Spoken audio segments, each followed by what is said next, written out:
हनुमान चालीसा की एक एक चौपाई सिद्ध है। और चालीसा किसे कहते हैं बहुत लोगों को नहीं मालूम है। चालीसा का मतलब होता है कि ऐसा ग्रंथ जिसमें 40 चौपाइयाँ हों और वो 40 चौपाइयाँ किसी विशेष परिस्थितियों में लिखी जाती हैं। अब दोस्तों आइए आपको बताते हैं श्री हनुमान चालीसा जो इतनी महत्वपूर्ण है, कलयुग में इसका इतना महत्व है, शायद ही कोई ऐसा सनातनी हो जो श्री हनुमान चालीसा का पाठ न करता हो, क्योंकि वो जानता है इसके चमत्कारिक लाभों के बारे में। यहाँ तक कि भूत प्रेत की बाधा या तंत्र बाधा या किसी भी मुसीबत में भक्त फंसता है जब, और उसको श्री हनुमान जी पर खाली विश्वास हो और श्री हनुमान चालीसा को पाठ करता है तो उसके सारे भय रोग सब नष्ट हो जाते हैं। अब दोस्तों जानते हैं, आइए इतनी चमत्कारिक ग्रंथ के बारे में कि इसको कब लिखा गया और किन परिस्थितियों में लिखा गया। दोस्तों ऐसी रोचक जानकारी के लिए आप major tips signal channel subscribe कर सकते हैं, वीडियो को शेयर कर सकते हैं। दोस्तों बहुत पहले की बात है, जब अकबर फतेहपुर सीकरी का जो सम्राट था, उसी राज्य में श्री तुलसीदास जी रहा करते थे।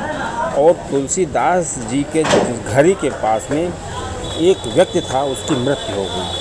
और उसकी जो पत्नी थी, जिस व्यक्ति की मृत्यु हुई थी, उसकी पत्नी बहुत ही ज़्यादा धर्म में विश्वास करती थी, आध्यात्म में विश्वास करती थी। जब उसकी पत्नी ने देखा कि मेरे पति की मृत्यु हो गई है, तो वो श्री तुलसीदास जी पर चूँकि बहुत विश्वास करती थी, वो बाबाओं पर, वो महात्माओं पर, संतों को बिल्कुल ईश्वर का दूसरा रूप मानती थी। उसका इतना विश्वास था और वो श्री तुलसीदास जी के चरणों में गिरी।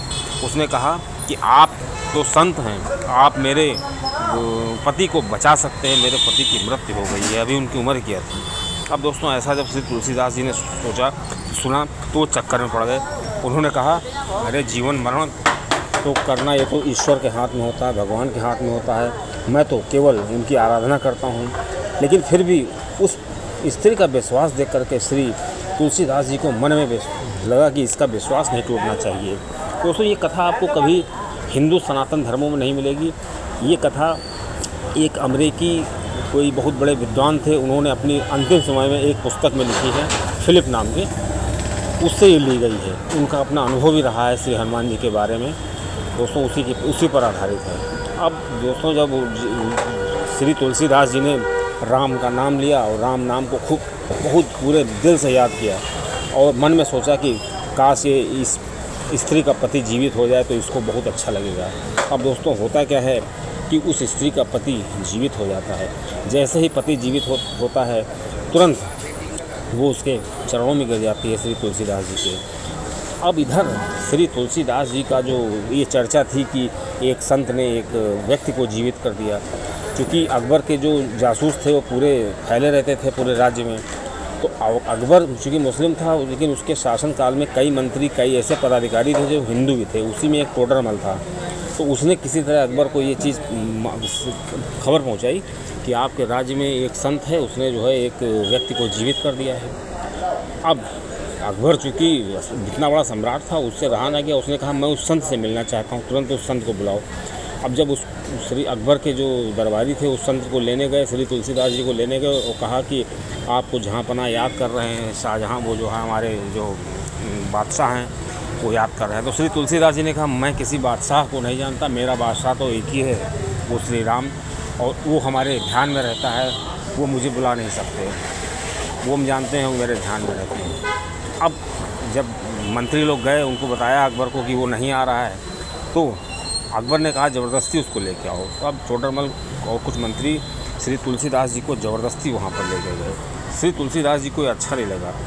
अब अकबर के सामने जब श्री तुलसीदास जी आए तो अकबर जी ने तुलसीदास जी से पूछा, कहा कि मुझे वो चमत्कार करके दिखाओ, कैसे तुमने अपने मरे हुए आदमी को ज़िंदा किया है, कौन हो तुम।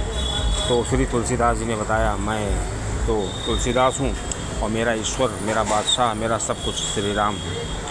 अब अकबर को गुस्सा आ गया, क्योंकि अकबर चाहता था कि श्री तुलसीदास जी उसके पैर पड़ें और कहें मुझे अपनी भीख दे दो, अपने राज्य को कुछ दे दो, कुछ पैसा रुपया दे दो। लेकिन श्री तुलसीदास जी संत थे, उनको भौतिकता से क्या मतलब था।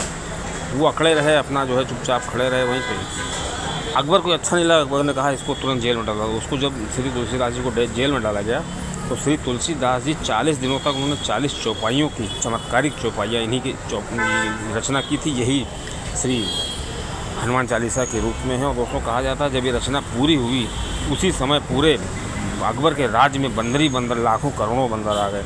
अब ये बंदरों का रहस्य देख करके अकबर घबरा गया। तो उसके राज्य के एक बहुत बड़े संत ने, एक बहुत बड़े विद्वान ने बताया उसको।